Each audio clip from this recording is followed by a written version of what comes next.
क्या जनता ऐसा विपक्ष चाहेगी जो कभी सत्ता में ना आ सके? क्या जनता ऐसे कैंडिडेट को वोट कर सकती है जो इंसान ही ना हो बल्कि एक कार्टून हो जो अपनी भद्दी कॉमेडी के लिए मशहूर हो? क्या एक छिछोरा कार्टून ग्लोबल पॉलिटिक्स का ऑपोजिशन आइकॉन बन सकता है?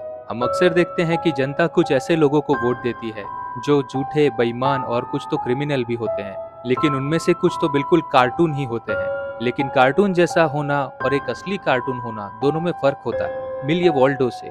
वॉल्डो एक टीवी शो का छिछोरा कार्टून है जिसे बच्चों के साथ साथ बड़े भी पसंद करते हैं। अपने शो में आए हुए नेताओं की टांग खिंचाई करते हुए वॉल्डो एक दिन खुद मेंबर ऑफ पार्लियामेंट बनने की राजनीतिक दौड़ में शामिल हो जाता है। तो क्या जनता एक असली टीवी कार्टून को भी वोट दे सकती है? ऐसे ही कुछ सवालों के जवाब हमें पिछले कुछ दशक की ग्लोबल पॉलिटिक्स को देखकर मिल चुके हैं, और बाकी के लिए ये वीडियो पूरा जरूर देखिएगा। इस कहानी को समझने के लिए थोड़ा बहुत पॉलिटिकल नॉलेज चाहिए होगा, लेकिन मैं फिर भी कोशिश करूंगा कि ये जितना हो सके उतना सिंपल लैंग्वेज में समझा सकूं। और अगर फिर भी कुछ सवाल रहते हैं तो कमेंट बॉक्स तो खुला ही है, और अगर ये वीडियो अच्छा लगे तो प्लीज लाइक, शेयर और सब्सक्राइब जरूर कर दीजिएगा। द मूवी एक्सप्लोरर में आप सभी का स्वागत है। हमारी आज की कहानी है द वॉल्डो मूवमेंट। ये web series black mirror season 2 का एपिसोड 3 है। खबर आती है कि शहर के एमपी यानी कि मेंबर ऑफ पार्लियामेंट ने रिजाइन कर दिया है क्योंकि वो 15 साल की बच्ची के यौन शोषण के जुर्म में दोषी पाया गया है, और इस वजह से अब स्टैनफोर्ड और हेर्शम, जो काल्पनिक शहरों के नाम है, इनमें नए एमपी के लिए अब बाई इलेक्शंस करवाए जाएंगे। और यह है ग्वेंडोलिन हैरिस, जो एक महत्वाकांक्षी औरत है। ग्वेन इस बाई इलेक्शन में नए एमपी के पद के लिए एक इंडिपेंडेंट कैंडिडेट के तौर पर सिलेक्शन कमेटी को अपना इंटरव्यू दे रही है। कमेटी के ऑफिसर्स जब उससे पूछते हैं कि वो एमपी क्यों बनना चाहती है, तब ग्वेन कहती है कि वो जानती है कि उसके जीतने के कोई चांसेस नहीं है, वो सिर्फ पब्लिसिटी के लिए कर रही है, और राजनीति में इतना सच बोलना नुकसान ही पहुंचाता है, और वो रिजेक्ट हो जाती है। और ये है जेमी शेल्टर, जो एक कॉमेडियन है जिसका काम है लोगों को हंसाना, लेकिन जेमी खुद अंदर से एक टूटा हुआ इंसान है। जेमी का हाल में ही ब्रेकअप हुआ है, लेकिन अपनी सेल्फ रिस्पेक्ट को दांव पे रखकर जेमी अपनी गर्लफ्रेंड को बार बार कॉल करता रहता है, जो शायद अब कभी वापस नहीं आने वाली। और जेमी ही वो इंसान है जिसने वॉल्डो नाम के कार्टून को बनाया है, और वही उसे आवाज भी देता है और पर्दे के पीछे से उसे ऑपरेट भी करता है। वॉल्डो एक भालू है जो हर हफ्ते अपनी गुफा में यानी कि अपने शो में एक मेहमान को बुलाता है और उसके साथ मस्ती करके लोगों को एंटरटेन करता है। और आज उसका मेहमान है लियम मॉनरो, जो एक पॉलिटिशियन है और कंजर्वेटिव पार्टी से नए एमपी का कैंडिडेट भी। लेकिन वॉल्डो अपने शो में लियम मॉनरो की इतनी बैंड बजाता है जो देखकर लोग पागल ही हो जाते हैं। लेकिन लियम मॉनरो ऑफेंड हो जाता है और वॉल्डो के शो पर केस कर देता है। लेकिन वॉल्डो के शो को तो फ्री की पब्लिसिटी मिल जाती है जो उनके काम का हिस्सा ही है, और शो का प्रोड्यूसर जैक वॉल्डो को इस बात पर उसका खुद का पायलट शो ऑफर कर देता है, और जेमी के लिए उसके करियर का ये एक बहुत बड़ा मौका होता है। और स्ट्रेटेजी के तौर पर वॉल्डो की टीम डिसाइड करती है कि वॉल्डो एक एमपी कैंडिडेट बनेगा जो वैन पर लगी बड़ी स्क्रीन से अपने लिए लोगों से वोट मांगेगा। और अगले दिन वॉल्डो वैन लेकर भरे बाजार में लियम मॉनरो के पीछे पड़ जाता है, और उसके छिछोरे जोक सुनकर लोगों को मजा आ जाता है। मिस्टर मॉनरो वॉल्डो को इग्नोर कर देता है, लेकिन वो अब चिढ़ चुका है, और वो अपने लोगों को कहता है कि जो भी वॉल्डो के पीछे है उसके बारे में पता लगाए। और उसी दौरान ग्वेन लेबर पार्टी ज्वाइन कर लेती है, लेकिन सभी जानते हैं कि उस सीट से हमेशा कंजर्वेटिव पार्टी का ही कैंडिडेट जीतता है। और एक बार फिर से वॉल्डो अपने लिए वोट मांगने के बहाने मिस्टर मॉनरो के पीछे पड़ जाता है, और लोगों की भीड़ भी ज्यादा होने की वजह से मिस्टर मॉनरो को उसका जवाब देना ही पड़ता है। और वॉल्डो एक बार फिर से मॉनरो की गंदी वाली बेइज्जती कर देता है, और भीड़ में खड़े लोगों के मजे हो जाते हैं। जिसके बाद जेमी को एक शाम ग्वेन एक लॉन्ज में बैठी दिखती है, और ग्वेन को देखते ही वो उसे पसंद करने लगता है, और बिना ज्यादा टाइम गवाए वो सीधा ग्वेन से बात करने चला जाता है, जहां वो उसे अपने वॉल्डो होने के बारे में बताता है। और कुछ देर बात करने के बाद दोनों एक दूसरे को अपने सारे राज शेयर कर देते हैं, और सुबह तक दोनों ऑफिशियली गर्लफ्रेंड बॉयफ्रेंड भी बन जाते हैं। और अगले ही दिन अखबार में खबर छपती है कि एक कार्टून अपनी वैन में सवार होकर लियम मॉनरो को हरेस कर रहा है, जिसका मतलब अब तक वॉल्डो को कोई असली कैंडिडेट नहीं समझता। कम से कम मीडिया को तो ऐसा ही लगता है, और वॉल्डो और उसकी टीम ये जानती है। लेकिन ग्वेन जब अपना कैंपेन कर रही होती है, तभी कार में सवार कोई आवाज देते हुए गुजरता है कि वो वॉल्डो को ही वोट देगा। और उसी दौरान ग्वेन अपने कैंपेन मैनेजर को जेमी के बारे में बताती है, और वो कैंपेन मैनेजर ग्वेन से कहता है कि जेमी के साथ दोस्ती उसकी कैंपेनिंग को नुकसान पहुंचा सकती है। उनका सामना जब वॉल्डो से होगा तब वो उसका और उसकी पार्टी का मजाक उड़ाएगा, और गंदी बातें भी कहेगा।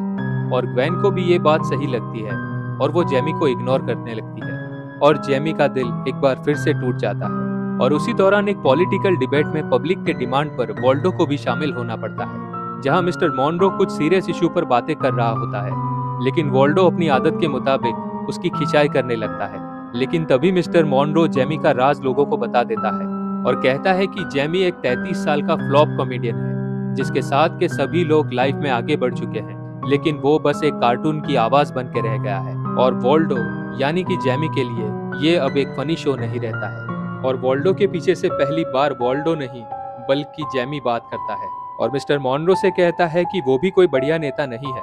उसी की पार्टी का एक एमपी कई सालों तक बच्चियों के साथ गलत व्यवहार करता रहा और उसको जैसे पता ही नहीं चला। सभी पॉलिटिशियंस बस जनता का इस्तेमाल करते हैं और कुछ भी नहीं। मीठी बातें सभी करते हैं, लेकिन जब जनता के लिए कुछ करना होता है तब सभी नेता एक जैसे ही निकलते हैं। और लोगों की तालियां एक बार फिर से वॉल्डो के लिए बजने लगती है। और जब उस दौरान ग्वेन इस बात के लिए ऑब्जेक्शन उठा रही होती है, तब वॉल्डो उसकी भी पोल खोल देता है और कहता है कि वो यहाँ बस फेमस होने के लिए आई है। और ऐसा जेमी इसलिए करता है क्योंकि उसे लगता है कि ग्वेन ने ही मिस्टर मॉनरो को उसके वॉल्डो होने के बारे में बताया है। और इसके साथ ही जेमी ग्वेन से अपने रिश्ते की आखिरी उम्मीद भी खो देता है। और अगली सुबह शो का प्रोड्यूसर जैक जेमी को बताता है कि वॉल्डो सारे कैंडिडेट्स की पॉपुलैरिटी के लिस्ट में नंबर 3 पर पहुंच चुका है और वॉल्डो को देश के सबसे बड़े टीवी शो पर इंटरव्यू के लिए बुलाया गया है। जेमी कहता है कि उसे इंटरव्यू देने की आदत नहीं है। तब जैक कहता है कि वो सब टीम मिलकर संभाल लेगी। जेमी कहता है कि लोगों को जब पता चलेगा कि वॉल्डो की एक पूरी टीम है तब क्या होगा। तब जैक कहता है कि वो लोगों से टीम को छुपाएंगे ही नहीं, सारे नेताओं की टीम होती ही है, लेकिन वो लोगों से छुपाते हैं। लेकिन वॉल्डो अपनी टीम को किसी से नहीं छुपाएगा और लोगों को यही पसंद आएगा। दरअसल जेमी ग्वेन से ब्रेकअप होने की वजह से दुखी है और कुछ वक्त वो अकेला रहना चाहता है, इसीलिए वो बहाने बना रहा है। लेकिन जेमी जब इंटरव्यू में जाने से मना ही कर देता है, तब जैक कहता है कि अगर वॉल्डो की पॉपुलैरिटी बढ़ने से उसको डर लग रहा है तो वो शो छोड़कर जा सकता है।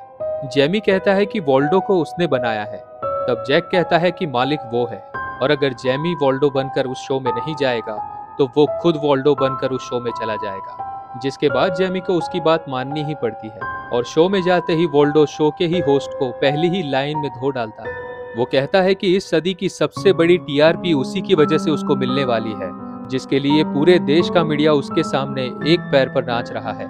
और इस इंटरव्यू के बाद ये मामला इंटरनेशनल बन जाता है, जहां अब की बार सीधा वॉशिंगटन से अमेरिकन एजेंसी का एक बंदा आकर वॉल्डो के शो के प्रोड्यूसर जैक और जेमी से आकर मिलता है, जो कहता है कि अमेरिका वॉल्डो को वर्ल्ड का सबसे बड़ा पॉलिटिकल चेहरा बनाना चाहते हैं। जेमी उससे कहता है कि वॉल्डो कभी जीतेगा नहीं। वो कहता है कि वो ये जानते हैं और वो बस एक ग्लोबल पॉलिटिकल प्रोडक्ट बनाना चाहते हैं, जो आम जनता की तरफ से ऑपोजिशन का एक चेहरा बनेगा, जो सारी पार्टियों की नाक में दम करता रहेगा। और नेताओं की बेइज्जती सुनकर लोग एंटरटेन भी होते रहेंगे और उनको हमेशा ये लगता रहेगा कि उनकी आवाज बनने वाला कोई है और लोगों के पास अपना एक मजबूत ऑपोजिशन हमेशा रहेगा और उसकी कमी उनको कभी महसूस नहीं होगी। और इसका असर दिखने भी लगता है, जहां वॉल्डो के ग्वेन की पोल खोल देने के बाद उसी की पार्टी उसकी कोई सपोर्ट करती हुई नहीं दिख रही। और वहीं दूसरी तरफ मिस्टर मॉनरो भी वॉल्डो के विपक्ष में बैठने से परेशान है, लेकिन ये सारी कामयाबी वॉल्डो की है और जेमी खुद को अब भी एक आम इंसान ही समझता है। वो हमेशा से बस एक आम जिंदगी ही चाहता था और वॉल्डो भी पूरी दुनिया के लिए एक झूठी उम्मीद से ज्यादा कुछ भी नहीं। और टीवी पर ग्वेन की उम्मीदवारी कमजोर होने की खबर सुनकर वो जब ग्वेन से मिलकर माफी मांगने जाता है, तब ग्वेन उससे कहती है कि उसे ये सब करने की जरूरत ही नहीं थी। हालांकि वो यहाँ जीतने बिल्कुल नहीं आई थी, लेकिन आज उसकी हरकत की वजह से उसका लोगों के सामने जाना भी मुश्किल हो गया है। वो वॉल्डो बनकर लोगों को बदलाव लाने की उम्मीद दिखाता है, लेकिन वो खुद भी जानता है कि ऐसा करने की उसकी खुद की कोई औकात नहीं है। और ये सुनकर जेमी, जो पहले से ही ये सब नहीं चाहता था, अब इसे खत्म करने की ठान लेता है और लोगों के बीच पहुंचते ही वो खुद को वोट ना देने की अपील करने लगता है। और वैन से बाहर निकलकर वो लोगों को बताता है कि वही वॉल्डो है और उसके बाद वो ग्वेन के लिए वोट मांगने लगता है। लेकिन तभी उसका बॉस जैक वॉल्डो बनकर उसके लिए वोट मांगने लगता है, जो देखकर जेमी वो स्क्रीन तोड़ने की कोशिश करता है। लेकिन उसका बॉस जैक, जो अभी वॉल्डो बनकर बैठा है, वो लोगों से उसको पिटवा देता है। और हॉस्पिटल से जेमी जब चुनाव के नतीजे देखता है, तब उसे पता चलता है कि वॉल्डो बस 3000 वोटों से ही हारा है और लियम मॉनरो वो चुनाव जीत चुका है। लेकिन तभी वॉल्डो जनता से मिस्टर मॉनरो पर जूता फेंकने को कहता है और लोग उसकी बात सुनकर ऐसा करते भी है, जिससे जनता के बीच वॉल्डो का क्रेज पता चलता है और जेमी को लगता था कि उसके बिना वॉल्डो खत्म ही हो जाएगा। और उसके कुछ सालों बाद जेमी को दिखाया जाता है जो बिल्कुल ही बर्बाद हो चुका है और वहीं वॉल्डो एक ग्लोबल ब्रांड बन चुका है। और ये कहानी यहीं पर समाप्त हो जाती है। The Waldo movement black mirror series की सबसे कंट्रोवर्शियल कहानी है जो लोगों को ऐसे विपक्ष के बारे में जागरूक करती है जो असल में मौजूद ही नहीं है, जैसे कि कोई ऐसा उम्मीदवार जो डबल एजेंट प्ले करता है या फिर नोटा जिसकी कोई वैल्यू ही नहीं है सिवाय बस एक रिकॉर्ड के, कोई ऐसा चेहरा जो सत्ता पक्ष के सामने आवाज उठाता है और फिर अचानक से ही खामोश हो जाता है। वहीं दूसरी तरफ आम जनता जो बस आराम की जिंदगी चाहती है, जो कि उसका हक है, लेकिन लापरवाही उसका सब कुछ छीन सकती है, इस बात से हमेशा अनजान रहती है। कोई बड़े नेता या सेलिब्रिटी का फनी मीम देखकर हंस देती है या फिर ऑफेंड हो जाती है, जबकि वो उनके अस्तित्व के बारे में ना ही जानते हैं और ना ही परवाह करते हैं। एंटरटेनमेंट और सामाजिक जिम्मेदारी का फर्क समझाती ये अनोखी कहानी आशा करता हूँ कि आपको पसंद आई होगी। अगर ये वीडियो आपको पसंद आया हो तो प्लीज लाइक, शेयर और सब्सक्राइब जरूर कर दीजिएगा और कमेंट में आपकी पसंदीदा फिल्म के बारे में बता सकते हैं। तब तक के लिए आप सभी का धन्यवाद।